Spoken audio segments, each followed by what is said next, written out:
Le podcast Déclic comprend les transitions pour vulgariser, ouvrir la réflexion et surtout donner envie d'agir. Bonjour et bienvenue dans le podcast Déclic comprendre les transitions. Alors aujourd'hui on est dans le festival, on est au festival La Claque dédié au podcast. On a Marseille à l'épopée et on est avec Jeanne Kless. Bonjour Jeanne. Hello. Alors aujourd'hui tu as animé une masterclass, tu as aussi ton podcast. Est-ce que tu peux nous décrire ce qu'est ton podcast Basilic déjà dans un premier temps? Tout à fait. Basilic, c'est un podcast que j'ai lancé en 2017, donc je fais partie des vieilles podcasteuses que j'ai lancé en 2017 pour donner la parole à celles et ceux qui rêvent le monde de demain un peu différemment, au nouveau récit. Mais en 2017, il n'y avait pas ce terme-là, en tout cas je ne l'avais pas identifié moi. Mais voilà, pour donner la parole à celles et ceux qui façonnent de nouveaux récits pour notre société. Et c'est un podcast qui invite à rêver différemment, à s'inspirer. Voilà, l'idée c'est que ça reste hyper positif, tout en parlant de sujets très importants. Et en 2026, du coup, comment tu abordes les sujets tels que ceux-là avec tes invités? Parce que j'imagine que par rapport au début, ça a dû bien évoluer. Ouais, tout à fait, tu as bien raison. Ouais, ça a beaucoup évolué. Comment je les aborde? J'essaye de rester sur un format interview qui nous permet quand même de creuser un peu l'histoire de la personne, comment elle en est arrivée là, etc. Tu vois, ça c'est hyper important pour moi. J'ai pas du tout passé j'ai pas fait le saut d'aller sur des formats très courts, ça me ressemblerait pas du tout. Et j'essaie de les aborder avec pas mal de curiosité, c'est-à-dire que j'essaie de trouver des personnes à recevoir au micro qu'on ne voit pas forcément partout dans les médias et d'avoir un juste équilibre entre des personnes qui ont une certaine notoriété et d'autres qui sont hyper confidentielles mais qui méritent tout autant d'être mises en lumière. Et aujourd'hui, pourquoi tu es au festival La Claque? Alors, je suis là pour deux raisons, double casquette. La première, c'est que je suis responsable communication bénévole pour une association qui s'appelle Women and Podcast. Oui. Notre but, c'est de faire entendre la voix des femmes dans le podcast et de donner à nos membres toutes les compétences dont elles ont besoin pour arriver au même poste à responsabilité que les hommes dans le secteur du podcast. Et pour, voilà, c'est une association qui est basée sur l'empowerment des femmes. Elle existe depuis combien de temps? Elle existe depuis un peu plus de 3 ans. Okay. Donc voilà, l'adhésion est gratuite. Tout le monde, toutes les qui nous femmes écoutent, sont les bienvenues. Et en parallèle, j'étais là aussi pour parler d'un sujet qui me tient à cœur, qui est le sponsoring dans le secteur du podcast. C'est un sujet un peu méconnu où c'est difficile d'avoir des propos assez transparents et tout. Et donc j'avais vraiment envie de participer à cette masterclass pour donner toutes les infos qui moi me concernent et de pouvoir essayer d'inspirer celles et ceux qui ont envie de sponsoriser leur podcast.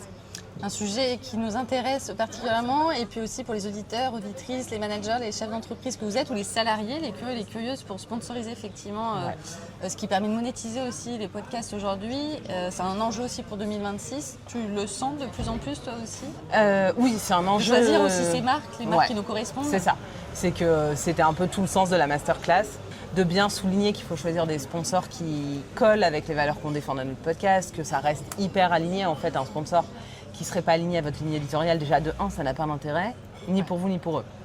Donc c'est plutôt de co-créer des campagnes de collaboration qui soient percutantes. Et effectivement, c'est un enjeu en 2026, c'est un enjeu pour tout le monde. Après, il faut, et c'est pour ça que j'aime bien ce festival, c'est qu'il faut que le podcast, ça reste aussi une passion et qu'on puisse l'animer avec autant de passion qu'au début. Et je pense que c'est ce qui fait la clé aussi des podcasts qui arrivent aujourd'hui à se financer. C'est des podcasts qui sont là depuis longtemps, mais ça veut dire depuis longtemps, ça veut dire que les hôtes des podcasts ont peut-être galéré pendant des années avant. Et tu parlais tout à l'heure quand on échangeait avant de commencer le podcast d'écosystème. Ça c'est aussi un enjeu qui est important aussi pour faire perdurer un podcast. Oui. Tout à fait. L'écosystème, il est important pour plein de choses. Pour le sponsor, évidemment, parce que c'est plus facile de contacter un sponsor et de vendre un dispositif cross-média, donc sur plusieurs plateformes, pas que sur votre podcast. Mais l'écosystème, il est aussi hyper important parce qu'en fait, c'est la base de tout ce qu'on fait. Enfin, nous, en tout cas, avec l'asso Women and Podcast, mais de ce que fait le festival La Claque aussi.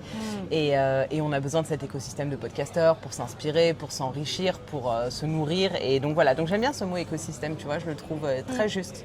Nous, on travaille de cette manière aussi avec Déclic. Peut-être un dernier mot pour le festival, ton mot, celui que tu retiens, peut-être pour aujourd'hui. Le mot que je retiens aujourd'hui, alors au-delà De l'hospitalité, qui est le thème du l'hospitalité, festival. tout à Ouais. fait, qui est le thème du jour, et j'allais dire caliente parce qu'on est en pleine canicule, il fait chaud. Oui. Mais le terme que je retiens, je dirais la curiosité. J'ai trouvé que et le partage, bon c'est deux. C'est ok. On Ouais, valide. on dit que c'est un seul mot. Curiosité, partage, parce que j'ai trouvé beaucoup de curiosité. Moi, j'ai assisté à plein de masterclass, tables rondes, où il y avait une vraie envie de démystifier un peu cet écosystème, de le décrypter et tout. Et en même temps, partage, parce que j'ai trouvé que toutes les personnes qui ont animé des tables rondes ou des masterclass auxquelles j'ai pu participer étaient très généreuses dans le partage d'informations, dans les conseils. Et ça, c'est des valeurs qu'on retrouve dans le monde du podcast en général. Tu vois, ça va faire 9 ans que je suis podcasteuse. Et c'est des valeurs qu'on retrouve et qui me tiennent à cœur. La curiosité, c'est comme ça qu'on termine l'épisode Voilà. avec Jeanne. Merci beaucoup. Merci à toi. À bientôt.